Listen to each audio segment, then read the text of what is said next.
Hello everyone and welcome back to my channel. So today I have a fun video. It's not even fun, it's just fun for me because I'm so excited that I've recently, not that I discovered this, but I've been trying out this technique and it works. So it's nothing new, but today I'm going to be showing you one of my new favorite foundation techniques that I have been trying out for the past couple of weeks or so, and I am ecstatic about it. I am ecstatic because this technique is so good for those of us who have oily skin.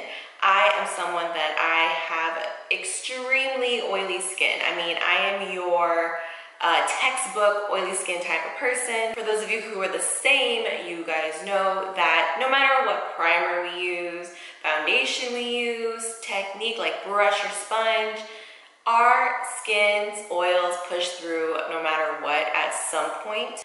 Maybe primers and certain types of foundations help prolong that, period of time. It's inevitable at some point we're gonna get real shiny.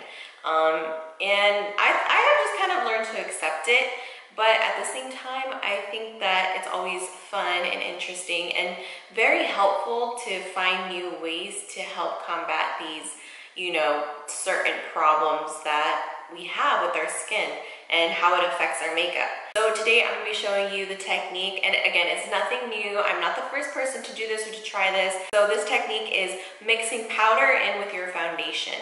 What inspired me to try this out finally was I actually watched Tati's video on her Urban Decay Velvetizer where she actually mixed it into her foundation, and hers was more of like a flawless finish, which she loved. So I actually did it for that reason. I actually didn't think it was gonna make a difference that much with how well it controlled my oil. But on top of the flawless finish, it controls my oil so well. So I've kind of been doing this like non-stop. I hope it keeps working for me, because you know how when you keep doing something, after a while your skin gets used to it and it just like doesn't work anymore. So I've been doing it like pretty much every time I do my makeup. So you could use this on days where you have a special event and you need your makeup on for a lot longer.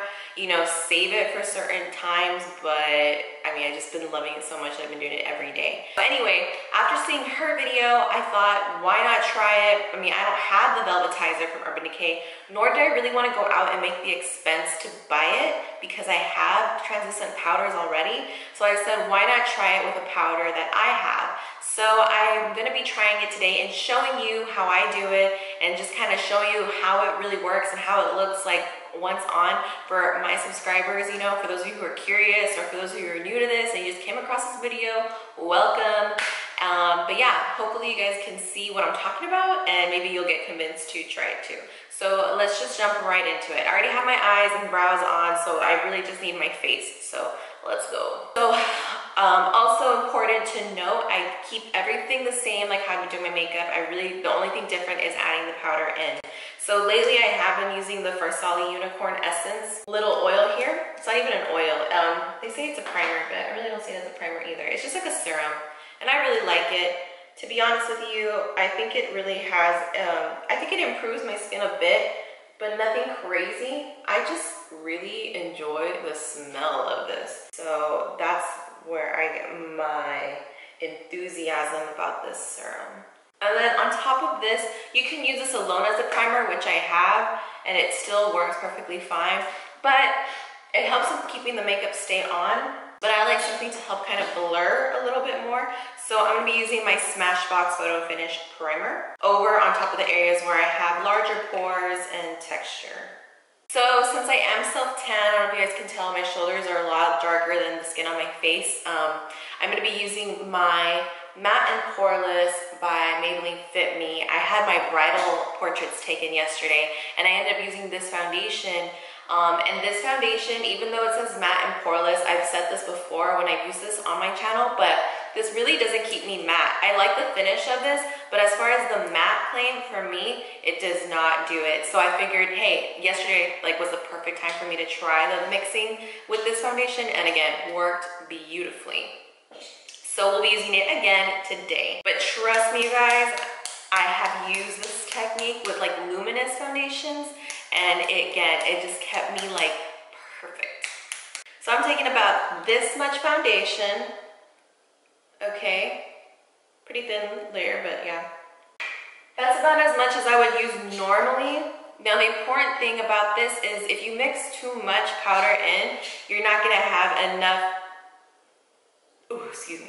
you're not gonna have enough product to go around, if that makes sense. Because obviously, like think of cake batter.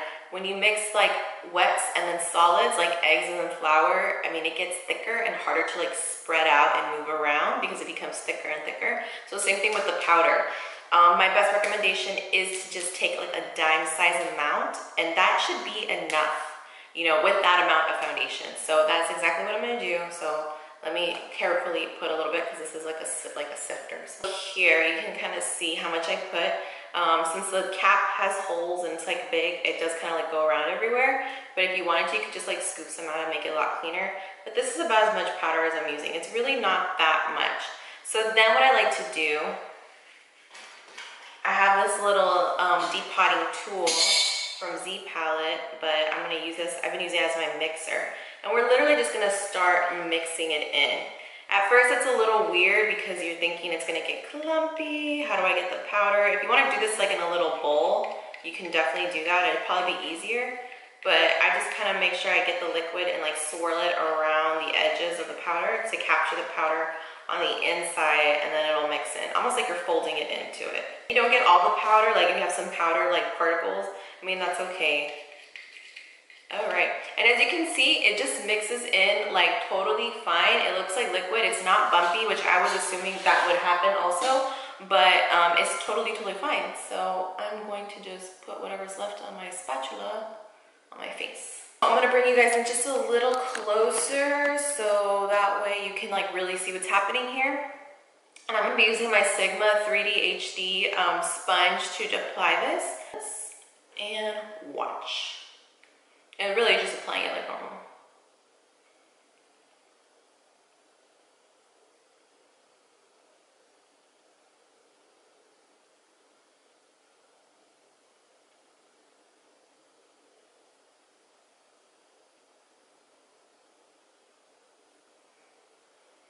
You see how like smooth my skin is coming out? One thing to also keep in mind is that this does make your foundation a little bit more full coverage. So if you like that, then you're gonna really love this technique. But if you want something like really light, you're probably not gonna like this technique. I love the finish of the matte and poreless to begin with, but with just this little bit of powder mixed in, I love it so much. It just looks so like flawless. So one thing that really made me realize that this made such a huge difference was I was having dinner with my best friend, and like we're both makeup junkies, and we'll both like comment like when we notice something different about each other's makeup, because like I think we're probably the only people that will really notice, because like we look out for that stuff. And I have been wearing the NARS All Day Luminous foundation that day, and this was already at nighttime, guys. Like this was on a Saturday, I think, too, so like full day's work also.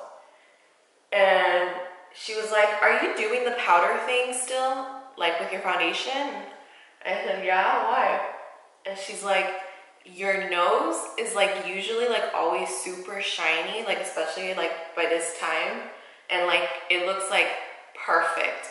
And I was like, "What?" And I hadn't even noticed that, but that's true. Like if anything, my nose, there's just like no stopping it from getting oily. So I like checked out too when I went home, like after we had dinner, everything, right? I got home and I was like, "Let me see how my nose looks now," even hours after she made that comment. My nose was like not shiny, like at all. So I was like, oh, as well as using a luminous foundation. So then that got me really excited, because then that means like for all of us who are super oily and we want to try these certain foundations that are more geared towards drier skin types, now we can use them because we can do this number and it will be totally fine. So you guys can just see what it looks like. Oh, got something in my eye. I love like this soft matte finish. It makes me not even really want to powder like all of my face. I will probably just powder like my under eyes and T-zone, and like everything else I would leave just like this because it's such a pretty finish.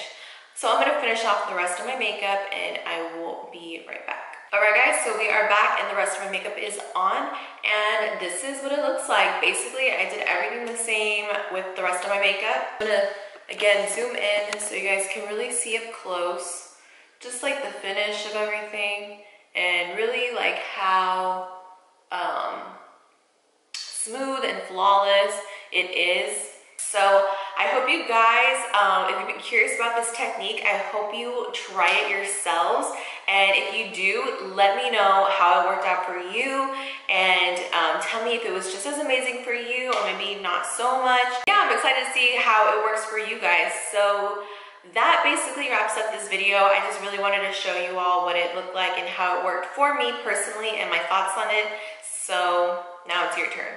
Anyways, I will see you guys in my next video. Make sure you hit thumbs up if you liked this video. Also, if you're not already, make sure you subscribe to my channel. And you can also follow me on Twitter, Instagram, and Snapchat. I always list my social media handles down below. So I'll see you guys in my next one. Bye guys.